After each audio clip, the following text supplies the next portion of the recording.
ஹல்லேலூயா.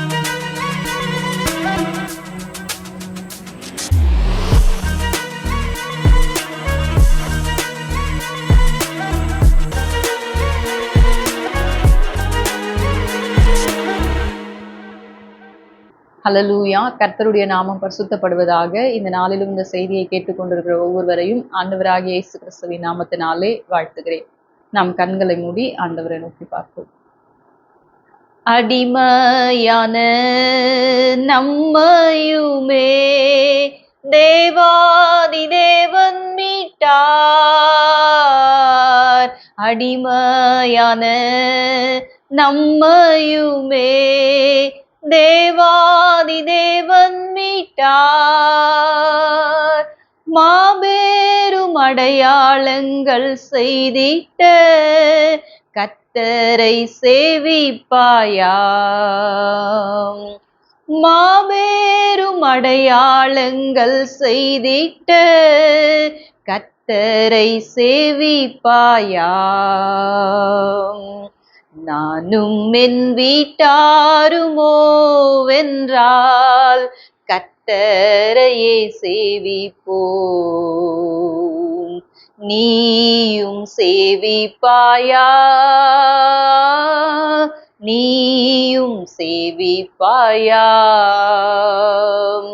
நானும் என் வீட்டாருமோ வென்றால் கர்த்தரையே சேவிப்போம். நீயும் சேவிப்பாயா? நீயும் சேவிப்பாயா? இயேசுவின் மூலம் ஜெபிக்கிறேன் நல்ல பிதாவே, ஆமீன். கலாத்தியர் 5ஆம் அதிகாரம் 1ஆம் வசனம். ஆனபடியினாலே நீங்கள் மறுபடியும் அடிமைத்தனத்திற்கு உட்படாமல் கிறிஸ்து நமக்கு உண்டாக்கின சுயாதீன நிலைமையிலே நிலை கொண்டிருக்கிறார். அப்போஸ்தலனாகிய பவுல் இந்த கலாத்து சபைக்கு நீங்கள் மீண்டும் அடிமைத்தனத்தின் நுகத்திற்கு உட்படாமல் கிறிஸ்து உங்களுக்கு ஏற்படுத்தின சுயாதீன நிலைமையிலே நிலைத்திருங்கன்னு சொல்றார். மீண்டும் அடிமைத்தனம் சொல்லும் பொழுது அப்ப ஏற்கனவே நீங்க அடிமைத்தனத்துல இருந்தீங்க, ஆண்டவர் உங்களை விடுதலை ஆக்கிட்டாரு, அதனால அதே சுயாதீனத்திலே நிலைத்திருங்கள்னு சொல்றார். என்ன அடிமைத்தனம்ன்றத ஆண்டவராகிய இயேசு கிறிஸ்து சொன்னதை நம்ம யோவான் 8ஆம் அதிகாரத்துல வாசிக்கிறோம். யூதர்களோடு கூட ஆண்டவர் பேசுறார். அப்போ ஆண்டவர் சொல்றாரு, குமாரன் விடுதலை ஆக்கினால் நீங்க மெய்யாகவே விடுதலை ஆவீர்கள்னு சொல்லி தன்னை பத்தி சொல்றார். உடனே யூதருங்கெல்லாம், நாங்க ஆபிரகாமனுடைய சந்ததியார், நாங்க யாருக்கும் அடிமை இல்லை, நீங்க எப்படி எங்களை விடுதலை ஆவீங்கன்னு சொல்றீங்கன்னு சொல்லி கேக்குறாங்க. அப்போ ஆண்டவர் அவங்களுக்கு பதிலா சொல்றாரு, சரீர பிரகாரமா நீங்க உங்க சொந்த நாட்டுலதான் இருக்கீங்க, ஆனா இன்னைக்கு உங்களுக்கு பாவத்தின் மேல அதிகாரம் இல்லை, பாவம் செய்கிற எவனும் பாவத்துக்கு அடிமையா இருக்கிறான்னு சொல்றார். இயேசு கிறிஸ்துவினுடைய பிறப்பை காபிரியேல் தூதன் யோசேப்புக்கு சொல்லும் பொழுது, மரியாள் ஒரு குமாரனை பெறுவார், அவருக்கு இயேசு என்று பெயரிடுவாயாக, அவர் தமது ஜனங்களின் பாவங்களை நீக்கி ரட்சிப்பார்னு சொல்றார்.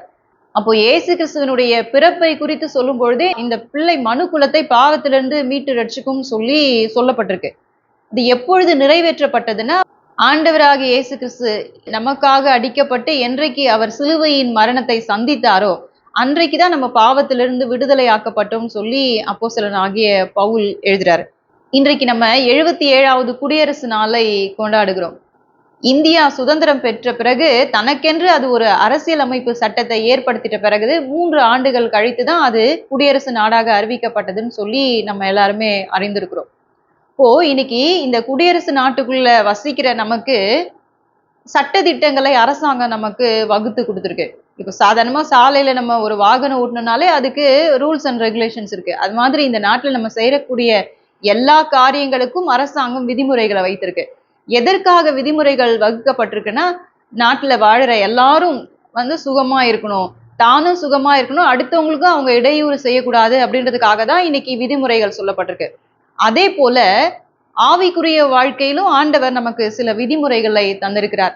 இந்த பூமியில நம்ம மனிதனாய் பிறந்த யாரும் காலகாலமா இந்த பூமியிலேயே உயிரோடு இருக்க போறதில்ல. ஆனா மரணத்துக்கு பிறகு நமக்கு ஒரு நித்திய வாழ்க்கை இருக்கு அப்படின்றதுதான் நம்முடைய கிறிஸ்தவத்தினுடைய நம்பிக்கை. ஆனா இன்னைக்கு எல்லாரும் அரசாங்கம் தந்திருக்க விதிமுறைகளை இன்னைக்கு ஃபாலோ பண்றாங்கன்னா இல்ல. ஆண்டவர் சொல்லியிருக்க கற்பனைகளை நம்ம இன்னைக்கு எல்லாரும் கை கொள்றோமான்னா பெரும்பான்மையா இல்லதான். விதிமுறைகள் இருக்கு, நமக்காக கை கொள்ளணும்னு ஏற்படுத்தப்பட்டிருக்கு. ஏன் அதை நம்மளால கை கொள்ள முடியலன்னா அப்போஸ்தலனாகிய பவுல் எழுதுறார், நமக்கென்று ஒரு சுயாதீனம் கொடுக்கப்பட்டிருக்கு. இந்த சுயாதீனம் எப்போ கொடுக்கப்பட்டதுன்னா, ஆண்டவர் என்னைக்கு பூமியில மனிதனை படைத்தாரோ அன்னைக்கே அவனை அவர் சுயாதீனம் உள்ளவனாக தான் படைச்சிருக்கிறார்.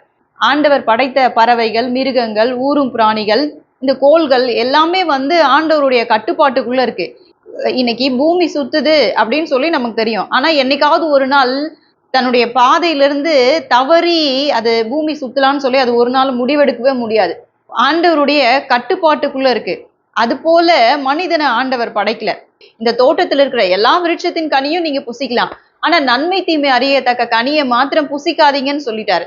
அப்ப மனுஷன் அதே மாதிரி புசிக்காமலே இல்லை. ஆனா அவனுக்கு சுயாதீனம் கொடுக்கப்பட்டதுனால ஆண்டவருடைய கட்டளையை மீறி விலக்கப்பட்ட கனியை புசிச்சு அவன் சாபத்துக்குள்ளாக அவன் மாறினான்னு சொல்லி பார்க்கிறோம். அப்போ அந்த சுயாதீனம் என்றைக்கு மனிதன் படைக்கப்பட்டானோ அன்றைக்கே நமக்கு தரப்பட்டிருக்கு.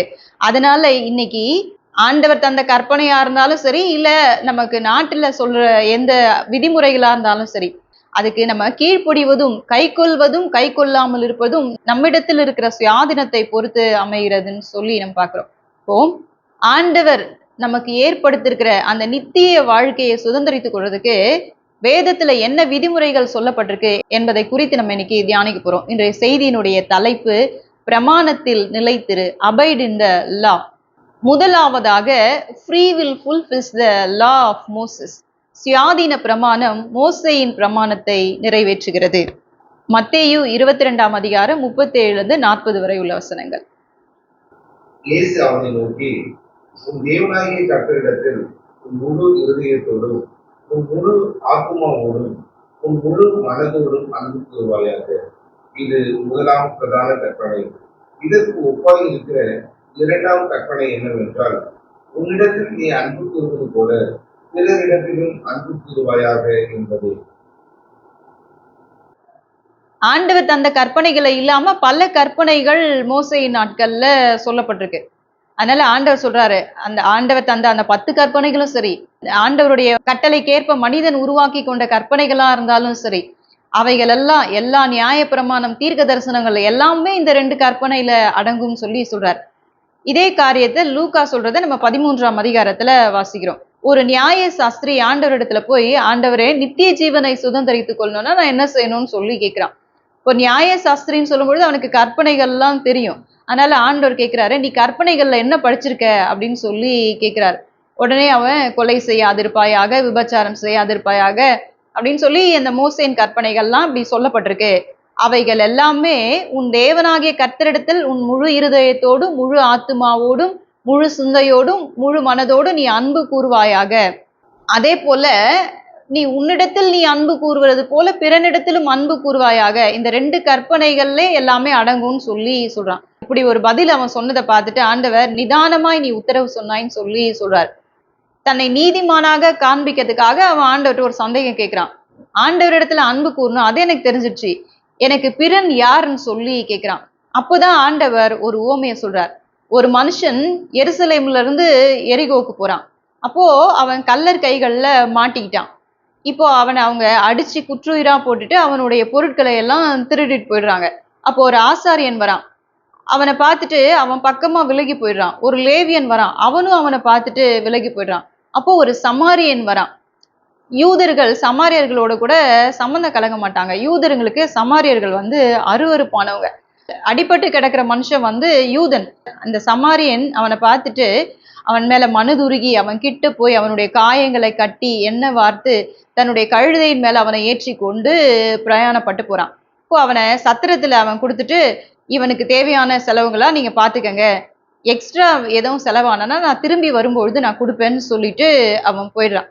இப்போ இந்த 3 பேர்ல யார் அவனுக்கு பிறன்னு சொல்லி ஆண்டவர் கேட்கிறார். நியாய சாஸ்திரி சொல்றான், யார் அவனுக்கு இரக்கம் செய்தானோ அவனே பிறன்னு சொல்லி சொல்றான். உடனே ஆண்டவர் நீயும் போய் அப்படியே செய்ன்னு சொல்லி சொல்றார். இப்போ ஆண்டவர் சொன்ன ஓமையில இருந்து நம்ம என்ன தெரிஞ்சுக்கிறோம்? ஆசாரியனும் லேவியனும் ஆண்டவருடைய கற்பனைகளை எல்லாம் அறிந்திருக்கவங்க. அவங்க போதிக்கிறவங்க. ஆனா தன்னுடைய வாழ்க்கையில அவங்க இப்ப கற்பனையை கைக்கொள்ள வேண்டிய ஒரு தருணம் வந்திருக்கும் பொழுது அதை நிராகரிச்சுட்டாங்க. ஆண்டவர் தந்திருக்கிற சுயாதீனத்தினால அந்த கற்பனையை கைக்கொள்ளாம அவங்க நிராகரிச்சு விலகி போயிட்டாங்க.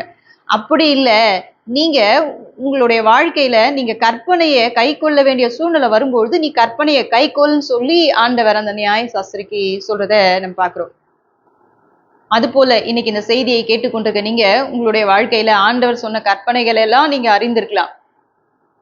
நீங்க பின்பற்றிட்டும் வரலாம் ஆண்டவருடைய கற்பனைகளை. ஆனா சில தருணங்கள் வரும்பொழுது உங்களுடைய சுயாதீனத்தினால கற்பனையை விட்டு இதுவரைக்கும் நீங்க விலகி நடந்திருக்கலாம். இதனால ஆண்டவர் மறுபடியுமாக உங்களோடு கூட பேசுறார்.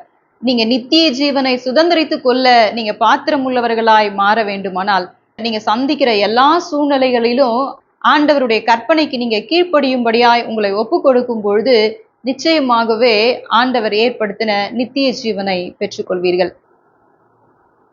இரண்டாவதாக, free will fulfils the law of grace. சுயாதீன பிரமாணம் கிருபையின் பிரமாணத்தை நிறைவேற்றுகிறது. ரோமர் 8ஆம் அதிகாரம் 1-2 வசனங்கள். ஆனபடியினால் கிறிஸ்து இயேசுவுக்கு உட்பட்டவர்களாய் இருந்து மாம்சத்தின்படி நடவாமல் ஆவியின்படியே நடக்கிறவர்களுக்கு ஆக்கினை தீர்ப்பு இல்லை. கிறிஸ்து இயேசுவினாலே ஜீவனுடைய ஆவியின் பிரமாணம் என்னை பாவம் மரணம் என்பவைகளின் பிரமாணத்தினின்று விடுதலையாக்கிட்டேன். அப்போஸ்தலனாகிய பவுல் ஆவியின் பிரமாணத்தை குறித்து பேசுறார். ஆவியின் பிரமாணம் கிறிஸ்து இயேசுவினாலே என்னை பாவம் மரணம் என்பவைகளின் பிரமாணத்திலிருந்து விடுதலை ஆக்கிட்டுன்னு சொல்லி சொல்றார். ஆவியின்படி நடக்கிறவர்களுக்கு ஆக்கினை தீர்ப்பில்லைன்னு சொல்லி சொல்றார். இப்போ ஆவியின்படி நடக்கிறவர்களுக்கும் ஆவியின் பிரமாணத்தையும் அவர் தொடர்பு படுத்தி சொல்றார். ஆண்டவர் சிலுவை சுமந்ததுனால நம்மை பாவம் மரணம் என்பவைகளிலிருந்து விடுதலை ஆக்கினார். ஒரு மனிதன் ஆதாமுடைய கீழ்ப்படியாமையினால எப்படி முழு மனுக்குலமும் பாவத்துக்கு உட்பட்டதோ அதுபோல ஒரு மனிதன் ஆண்டவராகிய இயேசு கிறிஸ்துவனுடைய கீழ்ப்படிதல்னால முழு மனுக்குலமும் நீதிக்குட்படுத்தப்பட்டதுன்னு சொல்லி பவுல் எழுதுறார். இயேசு கிறிஸ்து சிலுவையில விடுதலை ஆக்குனதுனால நம்ம இன்னைக்கு கிருபையின் பிரமாணத்துக்கு உட்பட்டிருக்கோம். பாவத்திலிருந்து நாம இன்னைக்கு விடுதலை ஆக்கப்பட்டதுனால பாவம் இல்லாத ஒரு உலகத்துல நம்ம வாழ்றோமா? இல்ல நம்ம பாவம் செய்யலாமா? அப்படியும் இல்ல. நம்மை நெருங்கி நிற்கிற பாவங்களை உதறி தள்ளிவிட்டு நம்முடைய விசுவாசத்தை துவக்குகிறவரும் முடிக்கிறவருமாகி இயேசு கிறிஸ்துவை நோக்கி பொறுமையோட ஓட கடவும்னு சொல்லி பவுல் எழுதுறார். இப்போ இயேசு கிறிஸ்து நம்மை சிலுவையில விடுதலை ஆக்கினாலும் இன்றைக்கு நாம் பாவத்தை உதறி தள்ள வேண்டிய ஒரு சூழ்நிலையில வாழ்ந்து கொண்டிருக்கிறோம். அதுதான் பவுல் தன்னை குறித்து எழுதுறார். ரோமர் 7ஆம் அதிகாரத்துல வாசிக்கிறோம். நான் நன்மை செய்ய விரும்புறேன், ஆனா நான் விரும்புகிற நன்மையை செய்யாமல் நான் வெறுக்கிற தீமையை நான் செய்யறேன். அப்போ நான் தீமை செய்யல, எனக்குள்ளே பாவம் வாசமா இருக்கு, அதுதான் என்ன பாவம் செய்ய வைக்குது. ஆனா நான் ஆவியின்படி நான் தேவனுக்கு கீழ்ப்படுகிறேன். எனக்குள்ள இருக்கிற அந்த பாவத்தினால நான் சரீரத்துக்கு மாம்சத்துக்கு நான் ஊழியம் செய்யறேன். இப்போ எனக்குள்ளேயே 2 பிரமாணம் இருக்கு, பாவ பிரமாணமும் இருக்கு, ஆவியின் பிரமாணமும் இருக்கு அப்படின்னு சொல்லிட்டு பவுல் எழுதுறார். அப்போ எல்லா மனுஷனுக்குள்ளேயும் 2 பிரமாணங்கள் இன்னைக்கு செயல்படுறத நம்ம பார்க்கிறோம். ஆவியின் பிரமாணமும் இருக்கு, பாவ பிரமாணமும் இருக்கு. இதைதான் நம்ம கெட்ட குமாரனுடைய வாழ்க்கையில பார்க்கிறோம். லூக்கா 15ஆம் அதிகாரத்துல சொல்லப்பட்டிருக்கு. தன்னுடைய தகப்பனிடத்துல போய் என்னுடைய ஆஸ்திகளை தாங்கன்னு சொல்லி வாங்கிட்டு அவன் தூர தேசத்துக்கு போறான். இது ஒரு நாள்ல நடக்கிற காரியம் இல்லை. ஏன்னா யூத கலாச்சாரத்தின்படி தகப்பன் இறந்த பிறகுதான் அந்த சொத்து பிள்ளைங்களுக்கு வரும். ஆனா இவன் அவங்க அப்பா உயிரோடு இருக்கும் பொழுதே எனக்குரிய சொத்தை கொடுங்கன்னு சொல்லி வாங்கிட்டு இவன் தூர தேசத்துக்கு போய் வேசிங்களோடு கூட அவன் செலவழிக்கிறான். இப்போ பணமெல்லாம் செலவழிஞ்ச பிறகு பன்றி சாப்பிடுற தவிட சாப்பிட அவன் ஆசையா இருக்கான். ஆனா அது கூட அவனுக்கு கிடைக்கலன்னு சொல்லி சொல்லப்படுது. அப்போ அவன் ஒரு முடிவு எடுக்கிறான். நம்ம திரும்பவும் நம்ம தகப்பனிடத்துக்கு திரும்பி போயிடலான்னு சொல்லி நினைக்கிறான். அப்படி அப்பாவை அவமானப்படுத்திட்டு வந்தவங்க திரும்பி நம்ம எப்படி அவருடைய முகத்துல முழிக்கிறது? அதனால உங்க வேலைக்காரர்ல ஒருத்தனா என்னை வச்சுக்கங்கன்னு சொல்லிட்டு நான் எங்க அப்பாட்ட திரும்பி போவேன்னு சொல்லி முடிவு எடுத்துட்டு அவங்க அப்பா வீட்டுக்கு அவன் போறான். ஒரே மனிதன் தான், ஆனா அவனுக்குள்ள 2 பிரமாணம் செயல்பட்டதை பாக்குறோம். ஆவியின் பிரமாணத்தின்படி நடக்கும்படியா அவன் சூஸ் பண்ணும் பொழுது தன்னுடைய தகப்பனிடத்துல மனம் திரும்பி வந்திருக்கான். ஆனா பாவ பிரமாணத்தின் படி நடக்கணும்னு அவன் முடிவெடுத்தப்போ தன்னுடைய தகப்பனை பிரிந்து வேசிகளோடு கூட போய் அவன் வாழ்ந்திருக்கான். அது போல இன்னைக்கு எல்லா மனுஷனுக்குள்ளேயும் அந்த 2 பிரமாணமும் செயல்படுறத நம்ம பார்க்கிறோம். உலகத்துல யாருமே சொல்ல முடியாது, என்னால இந்த காரியத்துக்கு கீழ்ப்படிய முடியல, இந்த அடிமைத்தனத்தை விட்டு என்னால விலக முடியல, என்னால கட்டுப்படுத்த முடியலன்னு யாருமே சொல்ல முடியாது. ஏன்னா எல்லாருக்குள்ளேயும் ஆண்டவர் சுயாதீனத்தை கொடுத்திருக்கிறார். சுயாதீனத்தை நம்ம ஒரு அறிவுன்னு சொல்லலாம், இல்ல அது ஒரு அதிகாரம், ஒரு வல்லமை, என்ன வேணா நம்ம சொல்லலாம். அந்த அதிகாரத்தை நம்ம சரியாக பயன்படுத்தும் பொழுது நம்முடைய வாழ்க்கையில ஆண்டவர் ஏற்படுத்தின நித்திய ஜீவனை சுதந்திரித்துக் கொள்ள நாம் பங்குள்ளவர்களாக மாறுகிறோம். அதுதான் அப்போஸ்தலனாகிய பவுல் கலாத்தியர்ல மாம்சத்தின் கிரியைகள்னு சொல்லி ஒரு 17 காரியங்கள் சொல்றார். பவுல் சொன்னவைகளா இருக்கலாம், இல்ல சொல்லாத காரியங்களும் இன்னைக்கு நம்மளுடைய வாழ்க்கையில இன்னைக்கு நம்ம இந்த உலகத்துல பார்க்கலாம். ஆனா எல்லாவற்றையும் நம்ம இன்னைக்கு நம்மை நெருங்கி இருக்கிற பாவங்களை உதறி தள்ள வேண்டிய அவசியமும் அதிகாரமும் நம்முடைய கரத்துல இருக்கு. நம்ம தீர்மானிக்கும் பொழுது அதை நம்ம பெற்றுக்கொள்ளுகிறோம்னு சொல்லி நம்ம பார்க்கிறோம். அதுபோல இன்னைக்கு இந்த செய்தியை கேட்டுக்கொண்டிருக்க நீங்க உங்களுடைய கடந்த கால வாழ்க்கையில பாவ பிரமாணத்துக்கு கீழ்ப்படியும்படியா உங்களை நீங்க விட்டு கொடுத்திருந்தீங்கன்னா இந்த நாள்ல நீங்க ஒரு தீர்மானம் செய்யுங்க. இனி என்னுடைய வாழ்க்கையிலே நான் கிருபையின் பிரமாணத்துல இருந்தாலும் எந்த காரியத்தை செய்ய எனக்கு அதிகாரம் இருந்தாலும் என்னுடைய வாழ்க்கையில நீ தந்திருக்கிற ஆவியின் பிரமாணத்துக்கு கீழ்ப்படியும்படியாக நான் என்னை அர்ப்பணிக்கிறேன் அப்படின்னு சொல்லி நீங்க இன்னைக்கு ஒப்பு கொடுக்கும் பொழுது நீங்கள் தவறுகிற நேரங்கள்ல ஆண்டவர் உங்களுக்கு உணர்த்தி சரியான தீர்மானம் நீங்கள் எடுக்கும்படியாய் ஆண்டவர் உங்களுக்கு அருள் செய்வார். இன்னைக்கு ஆண்டவர் நம்மோடு கூட பேசியிருக்கிறார். பிரமாணத்தில் நிலைத்திரு, abide in the law. முதலாவதாக free will fulfills the law of Moses. சுயாதீன பிரமாணம் மோசேயின் பிரமாணத்தை நிறைவேற்றுகிறது. இரண்டாவதாக free will fulfills the law of grace. சுயாதீன பிரமாணம் கிருபையின் பிரமாணத்தை நிறைவேற்றுகிறது. இன்னைக்கு ஒரு அரசாங்க வேலை கிடைக்க போகுது, ஒரு காம்படிட்டிவ் எக்ஸாம் எழுதணும்னா இந்த வேலை நமக்கு கிடைச்சிரும் அப்படின்னு இருக்கும்பொழுது எக்ஸாம்ல நமக்கு வர வேண்டிய காரியங்கள், எக்ஸாமுக்கு வர கொஸ்டின்ஸ் வந்து யாராவது நம்மளுக்கு சொல்லி கொடுத்துட்டாங்கன்னா இந்த 2 கொஸ்டின் நீங்க படிச்சீங்கன்னா நிச்சயமாவே நீங்க பாஸ் பண்ணிடலாம். இப்போ நீங்க என்ன எதிர்பார்க்குறீங்களோ அதை உங்களுடைய இலக்கை உங்களுடைய வாழ்க்கையில பெற்றுக்கொள்ளலான்னு சொன்னா நம்ம எப்படி சந்தோஷப்படுவோமோ அதுபோல இன்னைக்கு ஆண்டவர் நமக்காக ஏற்படுத்தின நித்திய வாழ்க்கையை சுதந்திரித்துக் கொள்றதுக்கு 2 காரியங்கள் தான் இதுல பிரதானமா சொல்லப்பட்டிருக்கு. ஆண்டவர் சொல்லி இந்த 2 காரியங்களை நம்முடைய வாழ்க்கையில நம்ம கை கொள்ளும் பொழுது நிச்சயமாகவே நம்ம நித்திய ஜீவனை சுதந்திரித்துக் கொள்வோம். நம்முடைய சுயாதீன பிரமாணத்தை பயன்படுத்தி ஆண்டவருடைய கற்பனைக்கு கீழ்ப்படியும் பொழுது நெருங்கி நிற்கிற பாவங்களை தள்ளி ஆண்டவரை பின்பற்றும் பொழுது நாம் நித்தியத்துக்குள்ளே பிரவேசிக்க தகுதியுள்ளவர்களாய் மாறுவோம். ஆண்டவராக இயேசு கிறிஸ்து நமக்கு ஒரு பெரிய முன்மாதிரி. உம்மை போல நான் வாழும்படியா என்னை அர்ப்பணிக்கிறேன், எனக்கு உதவி செய்யணும்னு சொல்லும் பொழுது ஆண்டவர் நமக்கு கிருபை அளிப்பார். நம் கண்களை மூடி ஆண்டவரை நோக்கி பார்ப்போம்.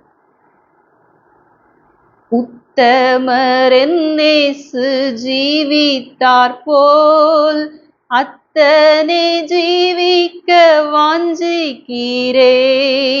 கர்த்தனே கருணை செய் கிருபை கூர்ந்து ஸ்தோத்திரம் பாடுவேன் இன்றும் என்றும். உத்தமரென்னேசு ஜீவித்தார் போல் அத்தனை ஜீவிக்க வாஞ்சிக்கிறேன். கர்த்தனே கருணை செய் கிருபை கூர்ந்து ஸ்தோத்திரம் பாடுவேன் இன்றும் என்றும். பிரதிஷ்டையை யான் புதுப்பிக்கிறேன். கிறிஸ்தேசுவில் தினம் ஜீவிக்கவே பிரதிஷ்டையின் ஆழம் சிலுவைதானே. இயேசுவை பின் செல்லுவேன். ஆழமாம் பிரதிஷ்டை செய்து கொண்டு தோழராம் இயேசுவில் சார்ந்து கொண்டு பாழான லோகத்தை தள்ளிவிட்டு வாழவே செல்கிறேன் மோட்ச வீட்டில். ஆழமாம் பிரதிஷ்டை செய்து கொண்டு தோழராம் இயேசுவில் சார்ந்து கொண்டு பாழான லோகத்தை தள்ளிவிட்டு வாழவே செல்கிறேன் மோட்ச வீட்டில். பரிசுத்த பிதாவே, உம்முடைய திருக்குமாரனாகிய இயேசு கிறிஸ்துவின் நாமத்தினாலே மீண்டுமாய் உம்முடைய சமூகத்துக்கு வருகிறோம்.